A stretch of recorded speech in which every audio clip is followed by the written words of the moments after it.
kilola aiko sala mokili asalingisi na mai aiko sala nzete asala damu na eva.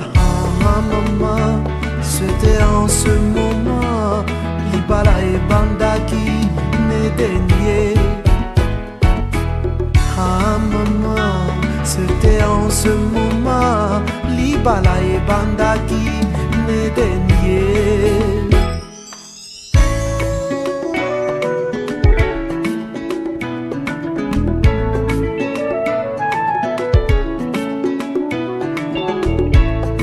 Libala moninga ezali puya lolendo te na libala solo batala kabizaleli banga babokilo petosala semeki na yo.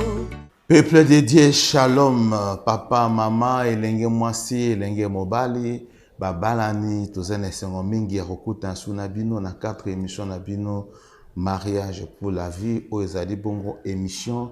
Il y a ministère chrétien, mariage et famille. Donc, ministère chrétien, mariage et famille. Et bon, Selbino, émission Autobenki, mariage pour la vie. C'est que ministère chrétien, mariage et famille. Ils allaient bongo ministère, ils allaient attaché dans centre missionnaire d'adoration Autobenki bongo Sema. Donc, to bon c'est le pona bino na cadre ya ministère chrétien, mariage et famille, émission to bengi mariage pour la vie. Et allez pona ko pesa bongo les bas la place nango parce que les bas les allez bongo et loko ya yambo, institution ya yambo, ma bongi seli ya yambo. Oyo kolo nzambe kolo mokili mokili na bato mokili na banyama mokili na nyonso zali ko pe mapenyo zali ko exister sa mokili a décidé qui ezala bongo et ça les mape bongo yango lelo to monique libala na famille comme un problème très sérieux. Pourquoi? Parce que le diable est en train de détruire les mariages. Ezali bongo cellule de base ya famille nyonso éducation nyonso ya mabota lelo mabote comme na problème ba kuluna bana ba comme na désordre. C'est parce que le mariage est un problème. Bota la bisika nyonso ba parents ba rater libala ba parents ba na désordre na libala couple wana famille peut comme na désordre bana ba comme na désordre bana ba ko na éducation malamuté. Pourquoi? Parce que socle éducation socle ya famille ezali bongo libala yango moni ministère chrétien mariage et famille azui mokano ya kotia bongo émission oyo mariage pour la vie na disposition na yo pona ko accompagner yo pona ko sunga yo. Tu as des problèmes personnels na kati ya libala na yo, numéro de téléphone na biso ezali boana, tu appelles dans groupe WhatsApp na biso, tu allez payer na télévision en ligne auto bengi Ma Vie TV, tu auras toutes les informations aux en besoin et ce qu'on link au kuta na biso, tu allez bongo na quartier Matonge na avenue beaucoup mal numéro 32, on a bisika bureau il y a ministère chrétien mariage et famille ezali bisika to yambaka sur rendez-vous. Mais ce qu'on a besoin ko sangana biso etonga ezali bongo na commune ya Mbonga Fula na quartier Sebo na avenue Kimbango numéro 2 wana okolanda biso na nzela ya centre missionnaire d'adoration otobengi Sema na Mukuse. Bana nzambe babalani cette émission ezali pona bino to baki émission ezali éducative ezali émission oyo ya ko édifier bino ezali émission oyo ezomna bino na dimension qu'on comprendre ba mystère oyo batami na kati ya libala bolingo ezali eloko bayeko la kayango poto baki na kati ya libala ezali 1 plus 1 tende ezali 1 mais na kati ya libala ezali 1 plus 1 plus 1 égale à 1. Donc, les balles, ce n'est pas 2 personnes, les balles, c'est 3 personnes. Donc, il faut comprendre révélation pour comprendre le lien à côté de les balles. Il y a des gens papa na maman, bozali batu mi sat, bozali batu mi baleti. Parce que na kati bolingo, tozali na mwasi, tozali na mobali, et tozali na bolingo, comme une personne. Bolingo azali mutu oyo asalami na volonté ya batumi baloto bengi papa na mama ba kutani pe ba boti bolingo lokola mutu ya misato Pe bolingo nde ezalaka kombati epai ya Satana. Parce que bolingo, papa apesi parti, maman apesi parti, basali moto oyo tobengi amour, oyo tobengi bolingo, oyo tobengi affection. Alors bolingo ekolaka, bolingo ekufaka, bolingo ekitaka, c'est par rapport ya lolenge oyo bozali kolesa ye, lolenge bozali ko entretenir ye, lolenge oyo bozali komema ye na kati ya protection. C'est pourquoi émission oyoye pour na kopesa yo ba astuce, kopesa yo ba technique, kopesa yo n'est-ce pas opportunité à comprendre lengeni ni fengeli o entretenir bolingo na yo o ezali bongo 3 personnes o azali sensible pe azali eloko o esengi o batela ya motuya koleka parce que tant bolingo aza malade couple peut ils ont un problème, ils ont un déséquilibre. Aujourd'hui, bah conséquence ils ont un niveau, il y a ba famille où yo lelo mona que éducation ils allaient les sous-sauter, base il y a famille ils allaient les sous-sauter. Pourquoi? Parce que bolingo ils allaient malade.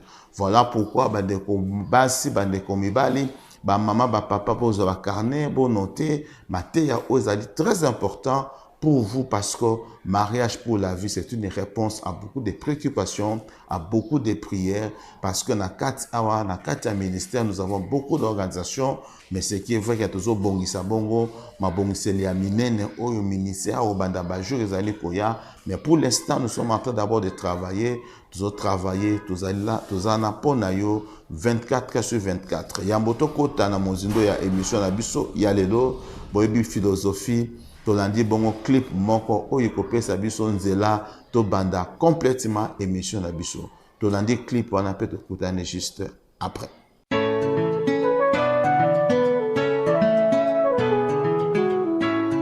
Motoko chela motema ezananye ezaye soyo motoko tutela tolo ya ezananie ezaye soyo motoko la kisa Goliata vina yo ezaye soyo motoko la kisa bituma oyele lisaka yo ezaye soyo motoko betela masolo masolo motema ezaye soyo tombola yesoyo haleluya tombola yesoyo haleluya haleluya tombola yesoyo haleluya haleluya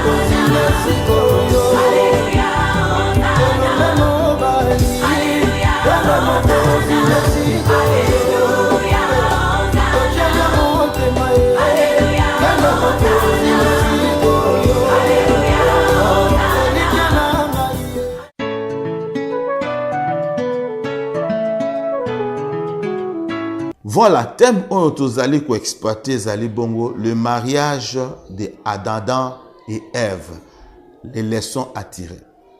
Libala, il y a Adam et Ève, les leçons à tirer, les leçons cause la positive ou négative. Et c'est ce que nanga malam. Parce que le mariage d'Adam et Ève, c'est le premier mariage. C'est le mariage qui a donné la vie à d'autres mariages.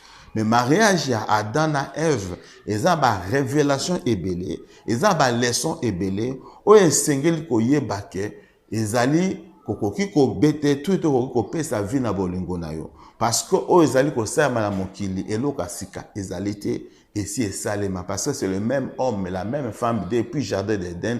Tilelo, même caractère, même attitude, nous sommes descendants d'Adam et d'Ève. Je sengel toeba pour analyser les bala ya liboso o esalemaki parce que les bala wana eza ba leçon ebele o ezopesa na mabala o ezali pe na mabala o ekoyaka yango ndeko mwasi ndeko mobali dossier ya libala ebomisi batebele makamba libala eyinisi batu ba vie makamba mabala etindi batu na komiyembika makamba mabala etindi batu na komiyina makamba mabala etindi batu na komiboma. Faut faire attention avec l'amour. L'amour est très dangereux si on ne sait pas comment, n'est-ce pas, s'y prendre. Voilà, l'anda matéa o. Thème autre, vous allez exploiter, nous allons rappeler en gros le mariage d'Adam et Ève, les leçons à tirer. Alors, Tolobaki Awa, Tobanda qui introduit déjà émission, pe tokotaki déjà na première leçon. Première leçon tolobaki na Bible so ezalaki la femme doit savoir qu'elle est une aide pour l'homme. Mwasi esengeli ayeba ke azali mosungi pona mobali pona molongani na ye, esengeli mama oyeba kozali mosungi pona li bala na yo pona mobali na yo. Alors yamboto kota na mozindo ya première leçon, totangi test na biso de base, moi tozali bongo na Genèse chapitre 2 verset 18. Genèse chapitre 2 verset 18 balobi na biso. L'Éternel Dieu dit, il n'est pas bon que l'homme soit seul. Je lui ferai une aide semblable à lui. Ça, c'est le constat que Dieu a sali. Nzambe a créé monde. To a créé nyos. Premier jour, ti cinquième jour. Na cinquième jour, Nzambe a constaté qu'il y a quelque chose qui manque. Il y a quelque chose où ezali ko simbate. Parce que Nzambe aza artiste, aza concepteur. Et mon cas créé atali azong na moi sima pour atala la créature naie à contempler pour atala s'il y a des erreurs. Mais quand Nzambe bandi qu'on contempler créature naie a tombé na point il y a création, il y a batu, il y a biloko. Création il y a banyama. Mais à constater que banyama bazali mi balé. Mais mutu aza yemoko interpellé d'abord Nzambe yemoko en tant que concepteur, en tant que créateur de l'homme dans le but non, il n'est pas bon que l'homme soit seul. Je lui ferai une aide semblable à lui. Alors lui esengeli te mutu azala monzemba papa ozana mbongo ozana ba capacité oboyo kobala, c'est qui est un problème. C'est qui est un problème, c'est vrai. Pour la balade, ils ont choix. Ils ont choix par rapport à ministère naie. Alors baki nakobala nangaite pour que na servi Nzambe à temps plein. C'est son choix. Et les lo oyo pe ebele pe abatu oyo bazali pe na ba ministère ba décider na bomba balate tant mieux ko balate pe ko luka pe moi c'était pour ça choix na yo.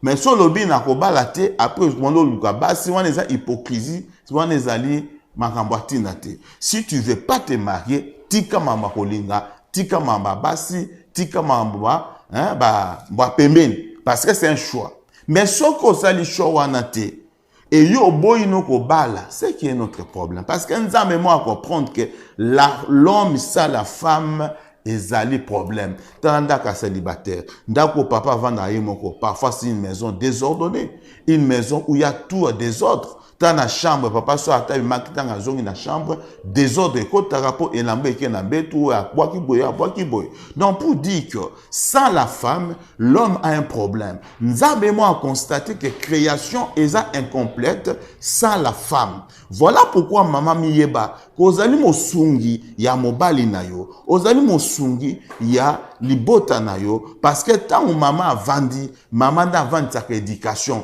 même à d'âge et lobby, éduquer une femme, c'est éduquer toute une nation. Donc pour dire, ce qui olingi ovanisa, li bala na yo, et lo kalibosu ezali papa, choix na yo, moi si oyo obali, pe moi si à comprendre qu'azali aide ya mobali na ye.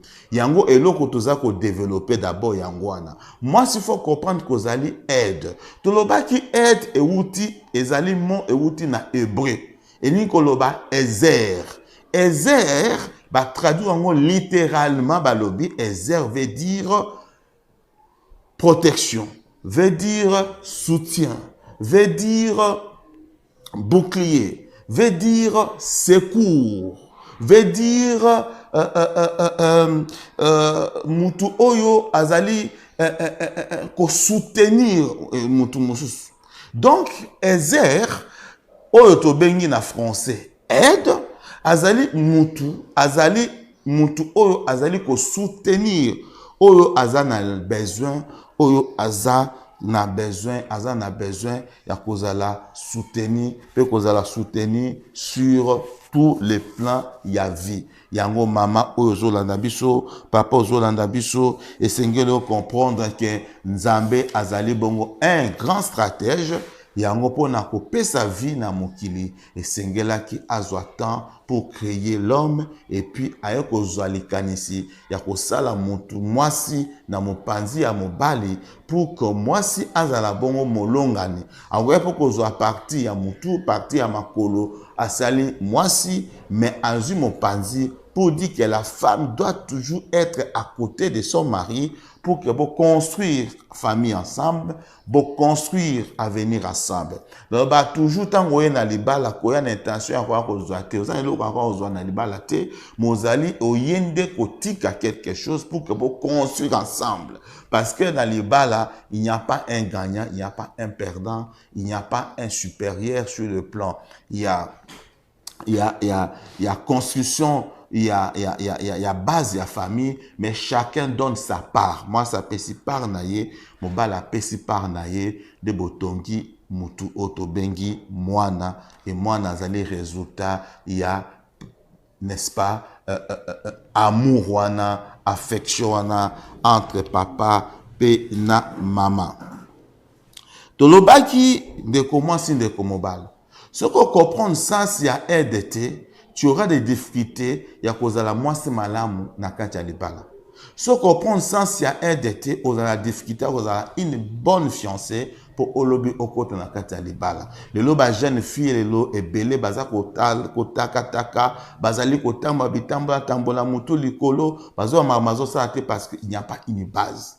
Et l'émission Mariage pour la vie vient, c'est pour t'aider à comprendre ta comment je peux dire, comprendre qui vous êtes, comprendre qualité ya vie o esengeli o mema pembeni ya molongani nayo. Donc tolobaki awa ke mo aide elingi kaka koloba na biso un soutien, un bouclier, une compagne, une assurance, une sécurité, une protection. Tant que moi ça va pembeni nayo, tu as une assurance, tu as une protection, osana na ba doute parce que oyebi ketan nozonga na ndaku bilo nanga kolia bilamba nanga nyonso et osala en ordre, c'est parce qu'il y a une femme qui fait ça pour toi parce que azali mutu azali ko sunga yo spirituellement, physiquement, conjugalement, nyonso la femme doit savoir jouer son rôle. Tolobaki wana tolobaki na émission elekaki na émission oyo tozoloba lisusu que le mot aide elingi mpe koloba poutre ezali bongo oyo tobengi neti colonne to ba oyo tobenga mingi na toiture base ya toiture parce que poutre nde ememaka poids ya toiture ememaka charge ya toiture. Donc poutre ezali eloko oyo ezali komema charge ya toiture, ezali komema charge ya ndako. Donc mwasi azali comparable pe lokola poutre pour la vie de son mari, pour la vie de son époux, pour la vie de ses enfants. Maman ozali soutien, maman oza n'importe qui te, maman tu as de la valeur, maman tu as de l'importance. Nzamba comprenant que sans yo mobile nous a un problème et sengelo comprendre que yo za permet na mobile wana ezaka po tia makele l'été ezaka po au déranger vie na été mais sengel oyeba rôle na yo. Il n'y a pas un meilleur mariage. Tout mariage a ses problèmes, a ses difficultés. Mais sengel moutnamto ayeba partition na ye, ayeba part na ya responsabilité de beaucoup rendre amour ou azali troisième personne na bino vie meilleure. Pétant amour azali bien à couper ça à quoi impacter ba domaine nyonso ya vie. Donc maman ozali poutre ozali komema poids ya libota, ozali komema poids ya ndako. Et poids no libota c'est d'abord spirituel. Donc il faut maman comprendre que ozala mwasi a lo sambo. Mwasi a lo sambo c'est une et puis motema ya maman na motema papa ils sont différents. Nzamba créer mwasi na mobali na ba différence na ba domaine nyonso.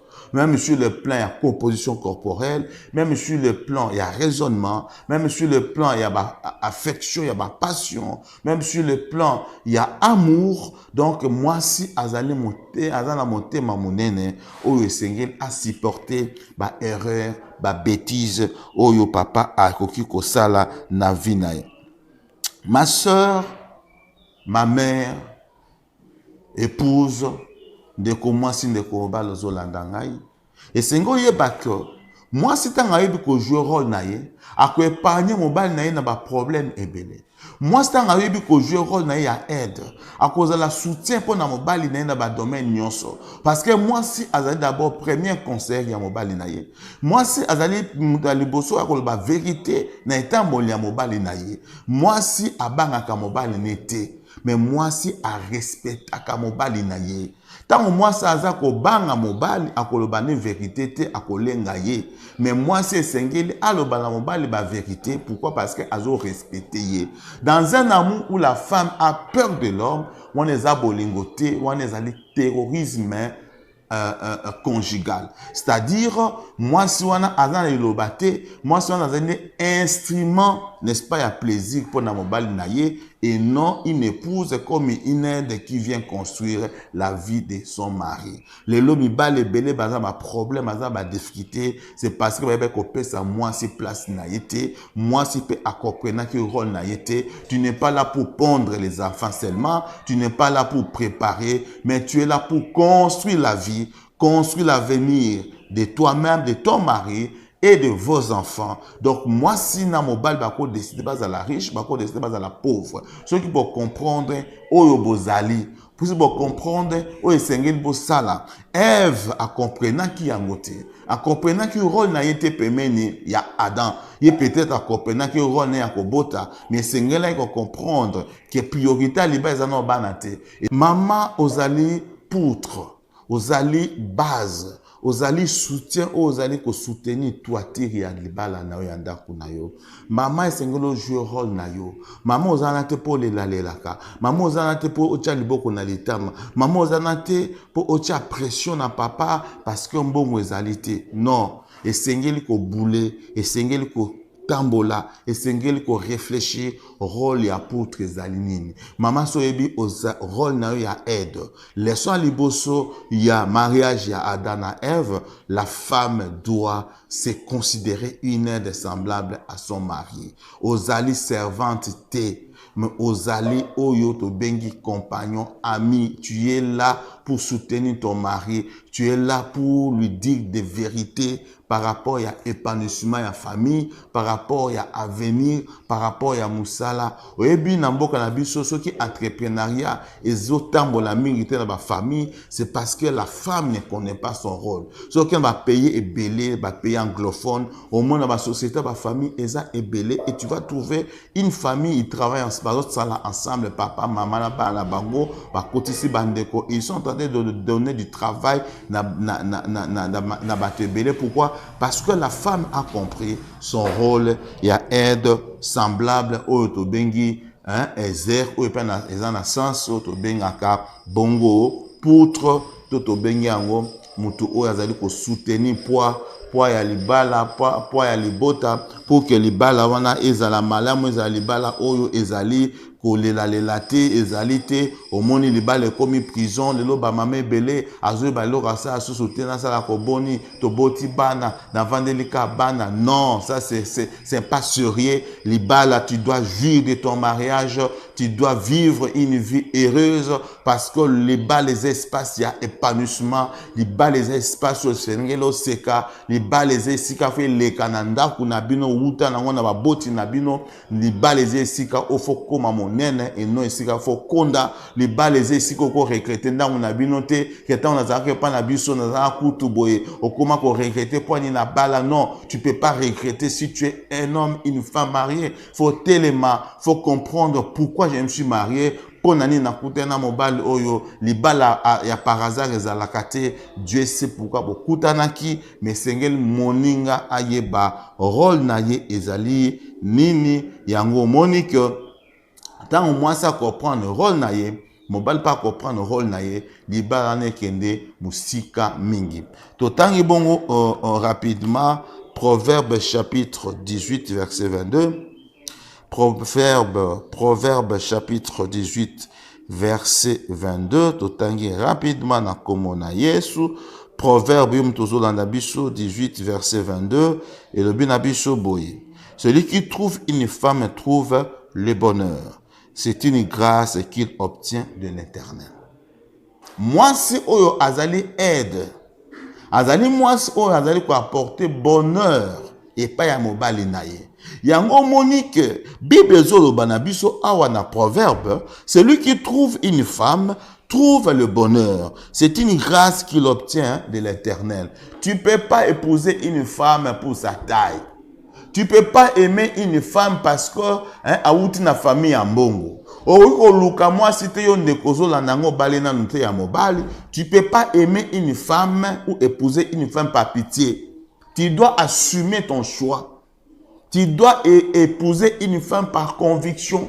Yango batia fiançailles ezali moment ya nini yako yebana ko yeba ezaleli. La femme c'est le cœur. La femme ce n'est pas la taille, la femme ce n'est pas son apparence, la femme c'est le cœur. Quand une femme a un bon cœur, akope sa bonheur. Bonheur ezali nini? Bonheur ezali eloko kope sa esengo. Bonheur ezali eloko kope sa kabongo kinya na kati ya libala. Bonheur ezali eloko yaka na épanouissement. Bonheur ezali eloko yaka na progression. Maman ozali comme ma bonheur. Bible zobala biso clair que celui qui trouve une femme trouve le bonheur.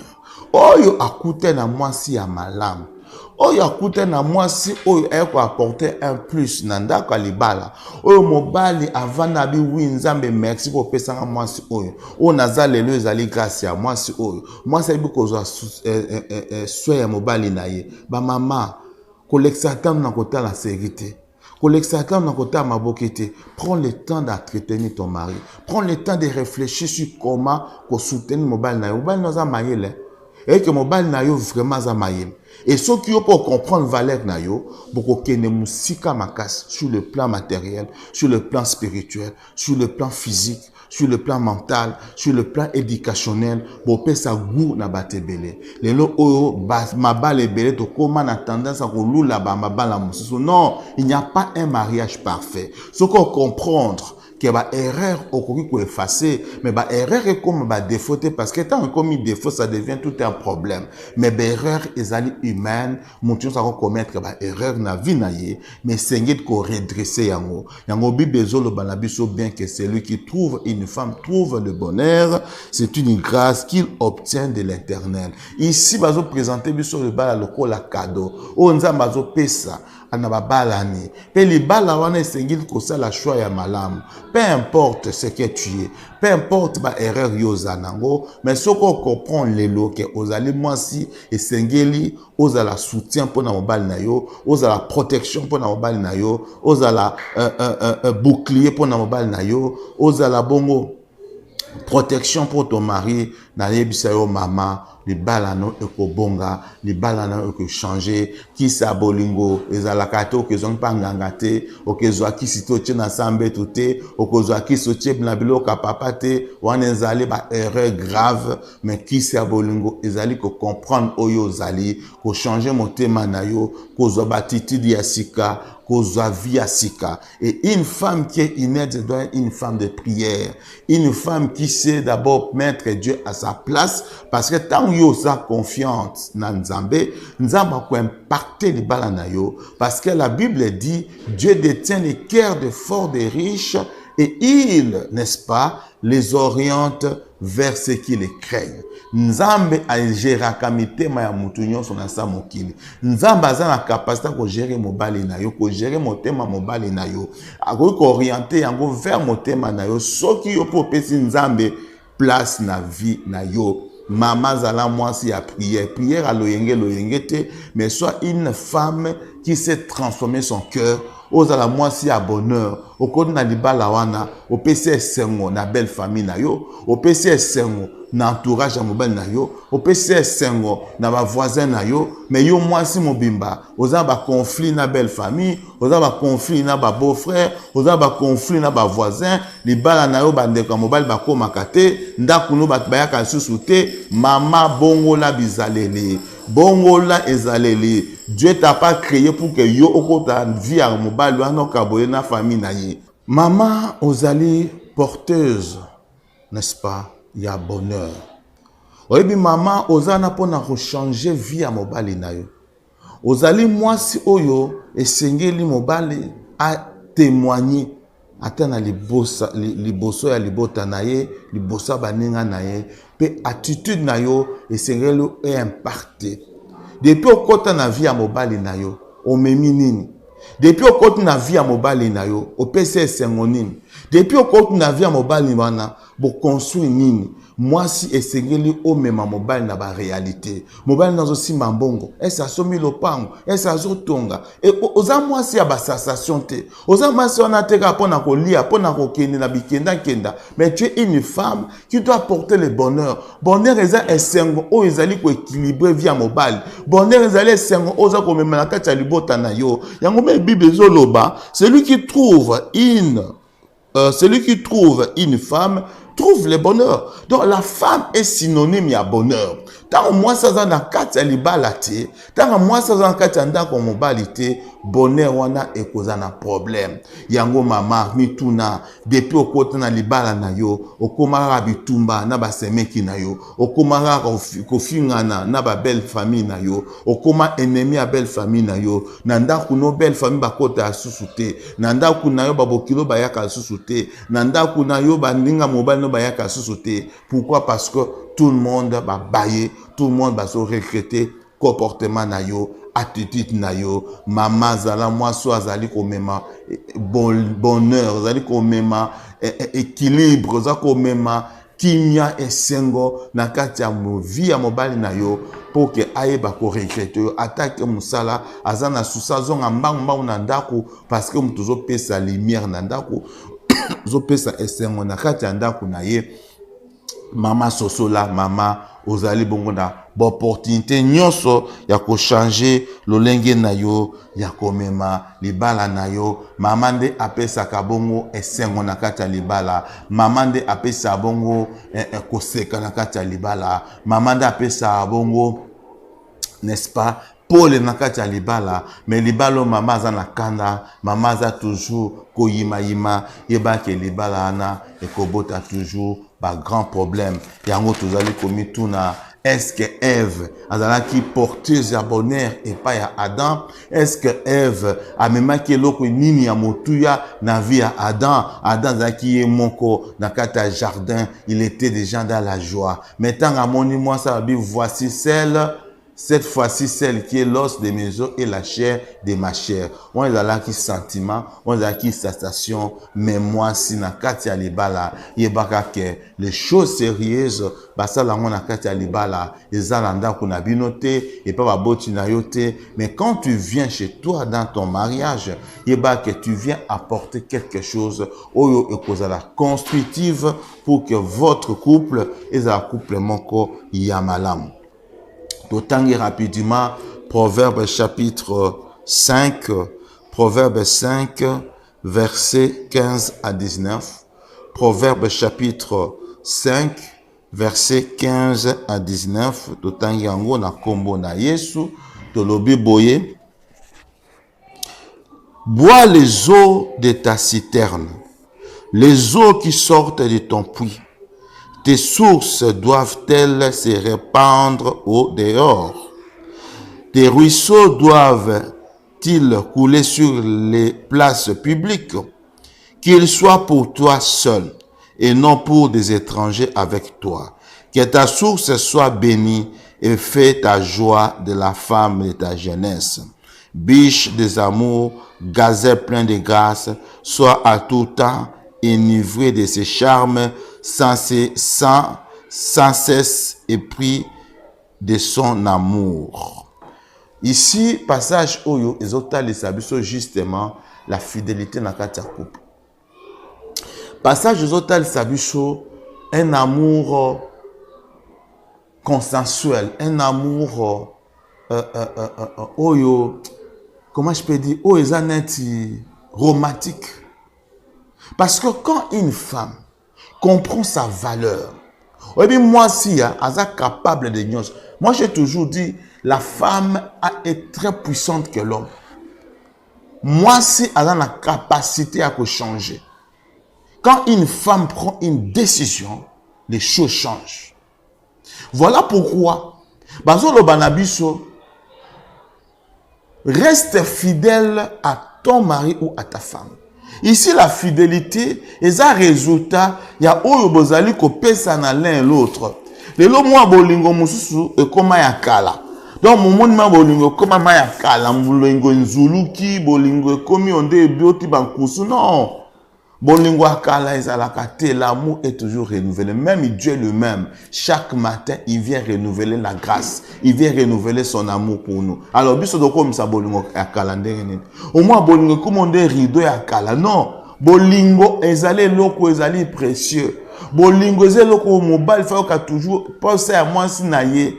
Amon naye ayoka ye bolingo ezali loko yo e batonda kayango te. Ma soeur, mon frère, tu comprends pas les choses. Donc, passage de Totanga, ils ont l'acceptation que moi, sinon mon bal, c'est pas consommer bolingo na bango, c'est pas zana bomoko, et c'est ba vivre na kati ya fidélité, na kati ya perfection amoureuse. Parce que au monde na kati ya ba couple ebele, moi si na mobile, moi ba komisi bolingo ya kala. Au moins bolingo onde nzuluki, onde bolingo misi bankusu, onde bolingo mo komika atira ka to vanda, comme on dit tata leki na noko, to tata mwasi na mwana kasi. Non, l'amour est renouvelable. Comme Dieu lui-même renouvelle sa grâce chaque jour pour nous les humains, nous sommes contraints de renouveler l'amour. Chaque jour bolingo, il faut la renouveler dans des petits gestes. Pas sourire, les petits cadeaux, les petits câlins. Tout ça, ça fait partie des ingrédients où ils ont fait ça bolingo. Maman et Seigneur nous comprend que tu es pour ton mari.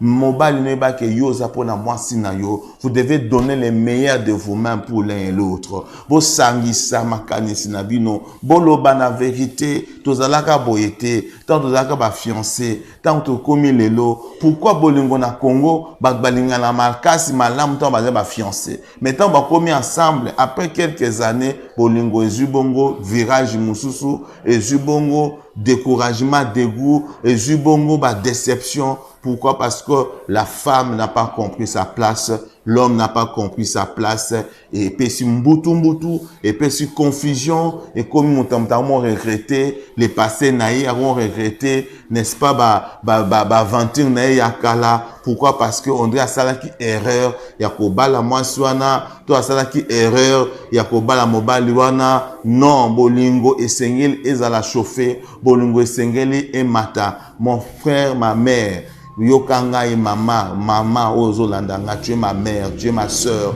tu es une épouse, yeba ke yum to réchauffer, mobile no azaya na yote, mobile na yo azaya na yote, o mona ya André, o ya Pichu, oh ya Igor te mobile naza ya na ote mobile aza papa so ngo pese respect benga e papa Pichu, papa Igor, papa Harry, papa, ça fait du bien. Tu sais, Sarah appelait Abraham mon Seigneur.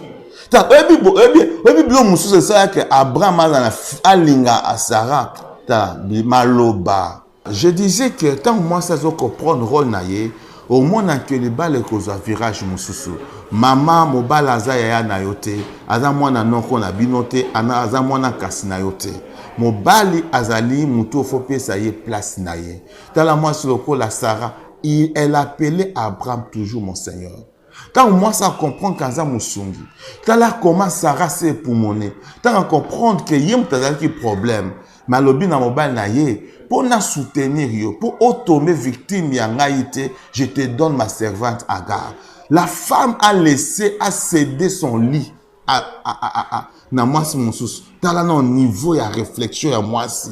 Na tout nani ya kopé sa bonheur na mobile na ye. Moi je t'encourage pas à faire ça, mais zo la kisa o kaka niveau au moi si t'as sociologue kazali aide semblable à mobile na ye, la femme fera tout pour satisfaire son mari, pour ne comprendre souci ezanini, les cambo ezanini, moi ça bête à gazon mobile na été, moi ça la insensible été, moi ça la té na tcheo po tchenga pe na tché, ça c'est pas une femme. Ozo la sanga nini, boina boy non, ça c'est pas une femme. Ba c'est belé ba un problème le na mabala, munoko elekio, munoko soso elekio belé. Alors tout ça ça n'aide pas parce que mon bal mon côté a kolinga moi si oyo azali bongo munoko azali bongo irrespectueuse, azali bongo insensible, la femme comprend que vous allez aider à mobali na yo. Yeba ke lobby à mobali na yo. Ozoma na elo mibali ebe ba ko na ba AVC ba problème à santé. Et belé c'est dû na nini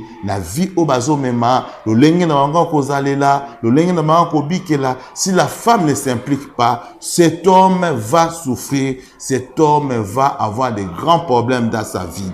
Yango maman, maman ozolanda ngai, mobali aza yaya na yo te, mobali aza noko na yo te, kobenga mobali no yaya te, oya Henri, kobenga ke bongo te.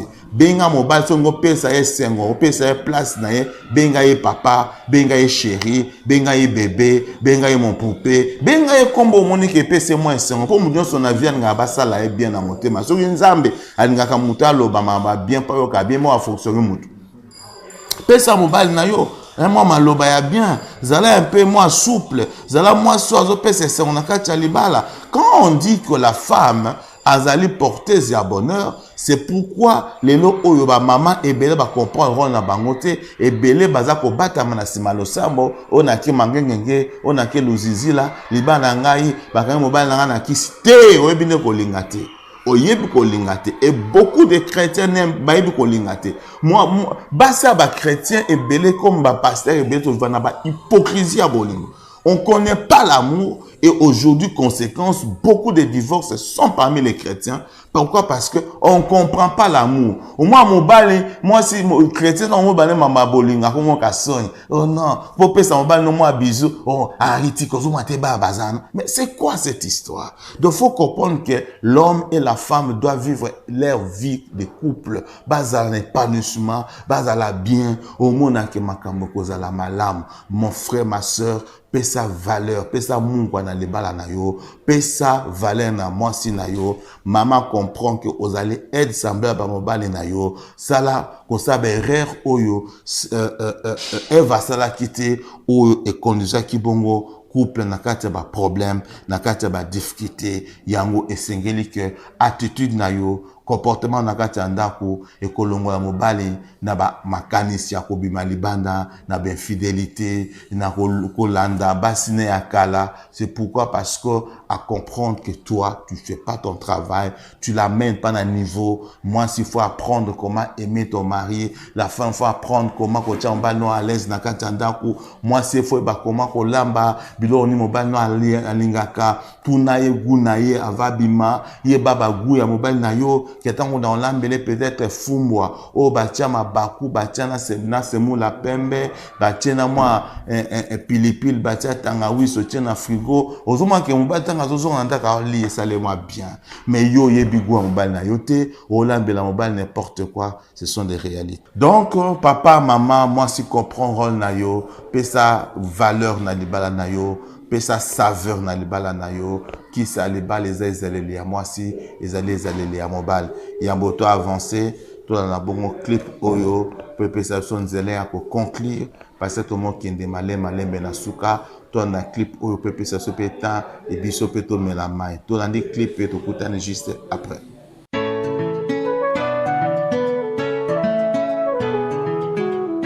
Lo sambo de mupanga ekosilisa bitumbo yo tozelio toche motema kombono na lokuta toyoka te lo sambo de mupanga ekosilisa bitumbo yo ya famille tozelio toche motema kombono na lokuta toyoka te oh yeah, yeah. Oh yeah, yeah. Yaboye mituna ebelezo silate na mopepe boyo ningi sanzete eleke tuninga soki to continue alliance sana ngai elongo likobanga ngai nganawa na bandana yo bomwane natikelo nini atambi tumbo elekeli ngai losambo lemo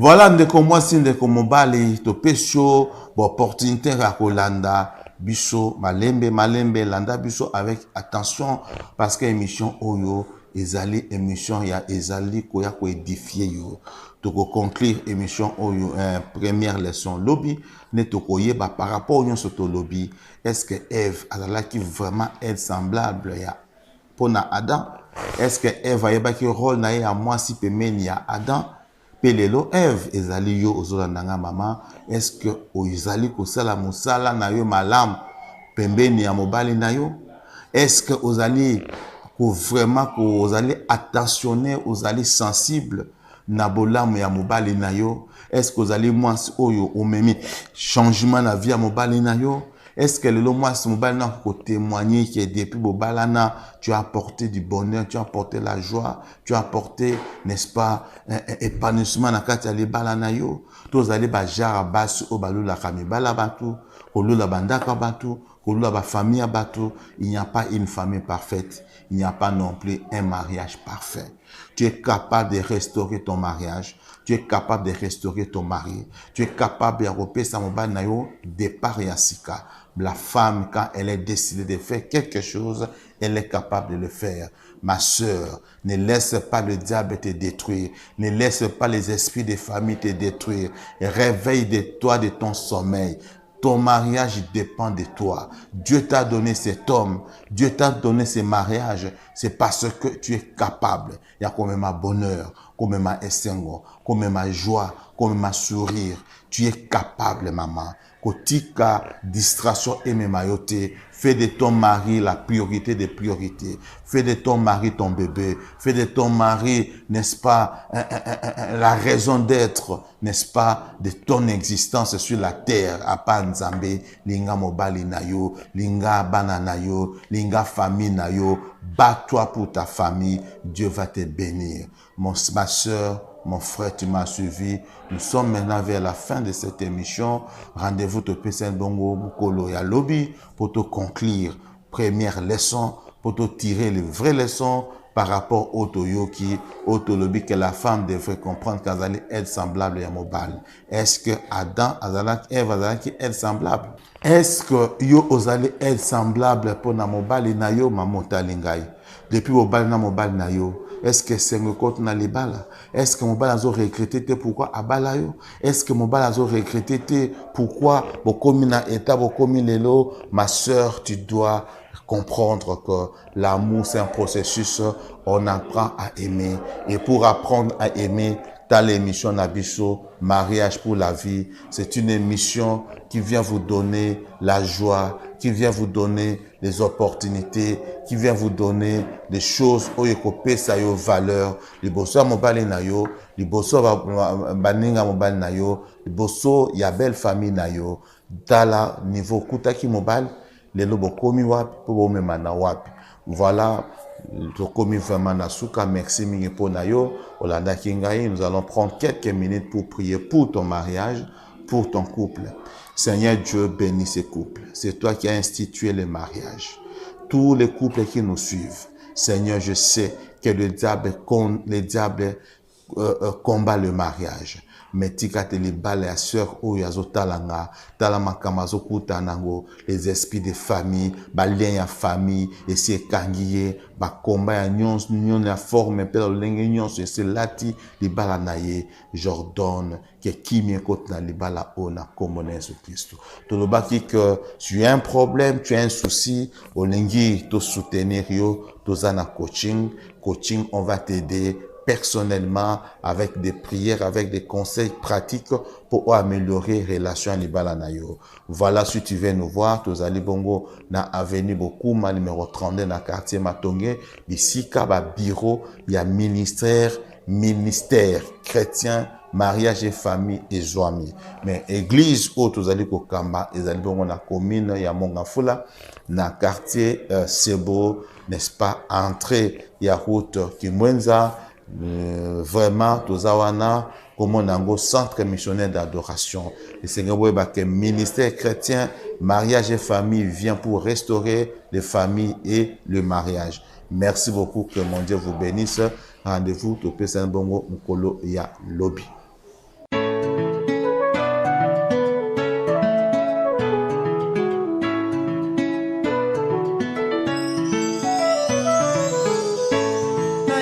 nabondeli moninga Nzambe asala kilola aikosala mokili asali mbisi na mai aikosala nzete asala jamu na Eva. Maman, c'était en ce moment libala ebandaki nedenie. Maman, c'était en ce moment libala ebandaki nedenie.